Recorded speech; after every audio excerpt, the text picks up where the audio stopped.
So a cut of pork, which often gets overlooked when people think of grilling or smoking, is the pork loin.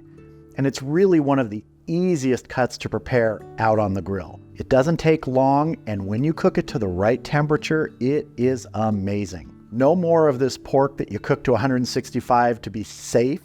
They've changed the guidelines many years ago. 145 internal for solid pork cuts is fine. So having those leaner cuts of pork dried out, that's a thing of the past. Now today, actually tomorrow, we're going to be doing a pork loin out on the Weber kettle. But today, want to get it all seasoned up, and we've got a couple steps to get done first. Right off the bat, let's get our rub ready. We're starting with 2 teaspoons of kosher salt, 1 tablespoon of ground black pepper, 2 tablespoons of brown sugar, 1 tablespoon of smoked paprika, and 1 teaspoon of ground ginger. Give this a quick mix in here.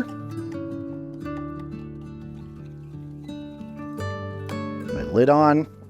Just give it a shake in the container.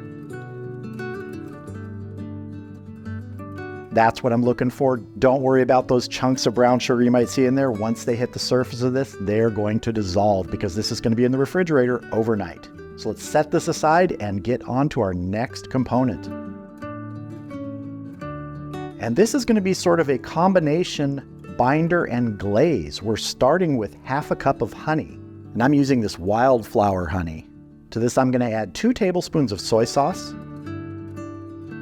and 2 tablespoons of gochujang. Gochujang is a Korean chili paste. We're going to eyeball this. I'm going to take my whisk and work at this slowly because that honey is thick right now. Need to work these other ingredients in slowly. And try not to splash like I just did. That's all right. A larger bowl would have helped, but that's a story of my life. I always choose a bowl which is too small, but we'll make it work. Oh, this smells terrific already. Love that color that the gochujang brings to anything. Really deep, deep red. Wipe my board really quick, and I am happy with that. Let's get our pork loin over here. So here is my pork loin. It's a 4.5 pound pork loin. And the first thing we're going to do is we're going to get some of this glaze on here. Now I'm going to reserve some of the glaze for tomorrow. I'm going to take a little bit of it and spoon it all over, and then we're just going to rub it in.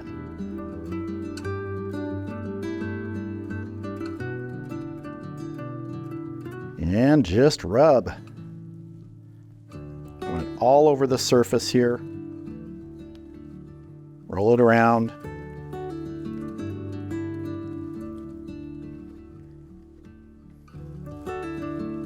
Now let's get our rub on.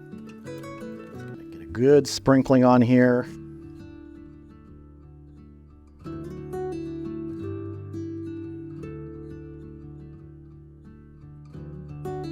Get our ends.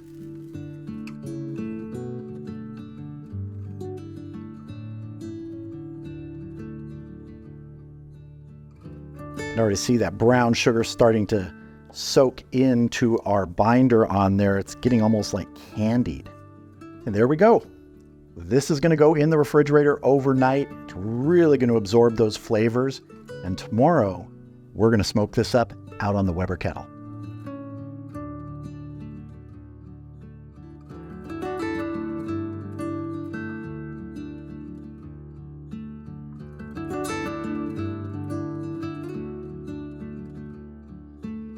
All right, our pork loin has been soaking in those flavors overnight. The Weber kettle is just about up to temp. My target stay is 250 degrees. I'm using the Mallory firewall in a 2-zone setup where there's a smaller direct zone and a larger indirect zone. I also have some foil in the bottom to catch drips and to help direct airflow over towards the charcoal. And basically, I'm not using the bottom vent at all on the Weber kettle. I'm using the smoke hole that I installed when I bought this. The smoke hole is just a little additional hole there at the bottom that it was a kit from S&S Grills, and I put it on the kettle. I also put a lower thermometer here so it's closer to grate level. And it's time now to get our pork loin on.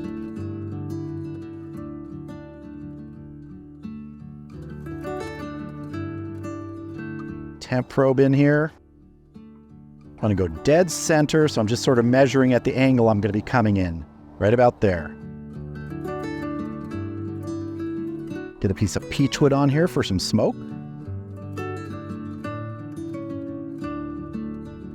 All right, let's get our lid on and get smoking.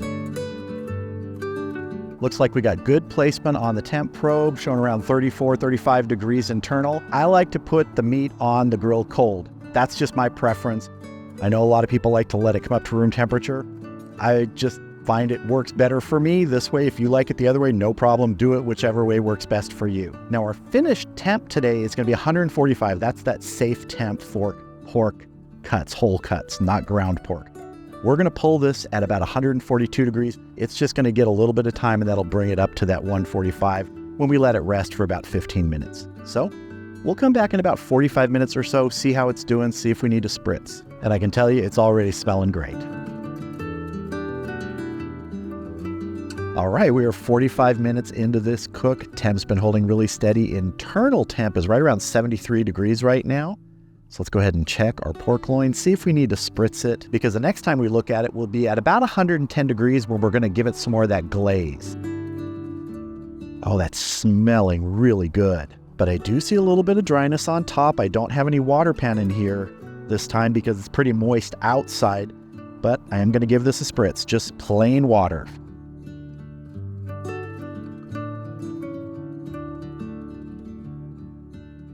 So we're going to get the lid back on, and we're going to let this go until it hits 110 internal. Then we're going to give it some of that glaze. See you back here in a little bit.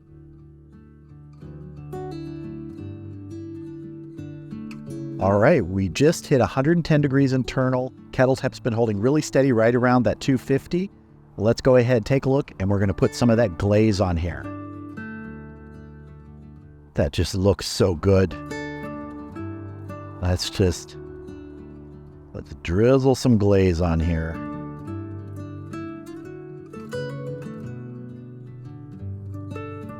We're just going to kind of give it a gentle brushing now.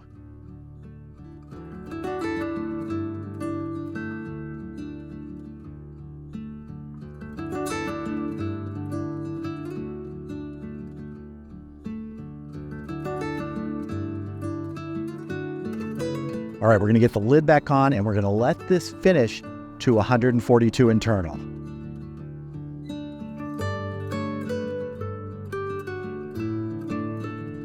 All right, we're just about to hit 142 degrees internal. Let's go ahead and get this pork loin off of here. Oh boy, that looks good.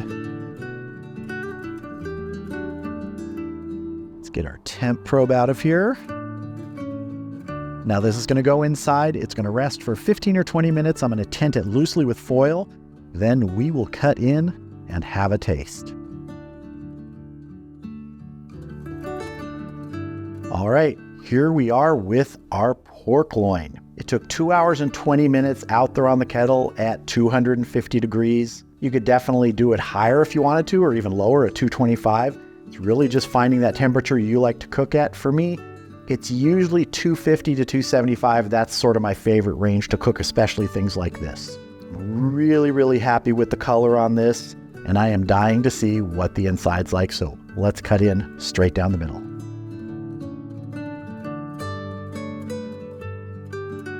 There we go.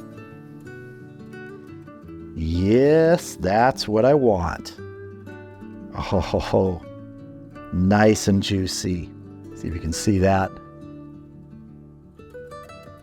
Let's just go ahead and cut a slice and have a taste right here on the board.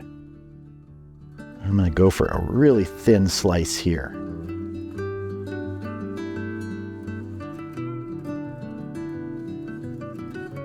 Yeah, that. Oh, just look at that.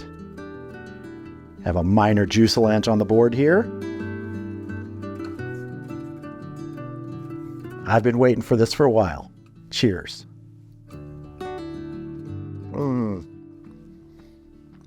Perfect sweet from that honey and a nice little bit of heat from the gochujang. It's a great combination on things like this, especially pork, I find. Pork tends to handle those sweeter additions more than other meats. And this combination, the gochujang, the honey, a little bit of soy sauce in there for the glaze, it just really, really works. Now, could you do this in the oven without the smoke? Sure, you will lose a little bit of that flavor, but you know what? If you don't have a grill or it's not a good time of year to grill, go ahead and do this in the oven, same temps, same times, everything like that, and it'll turn out fantastic.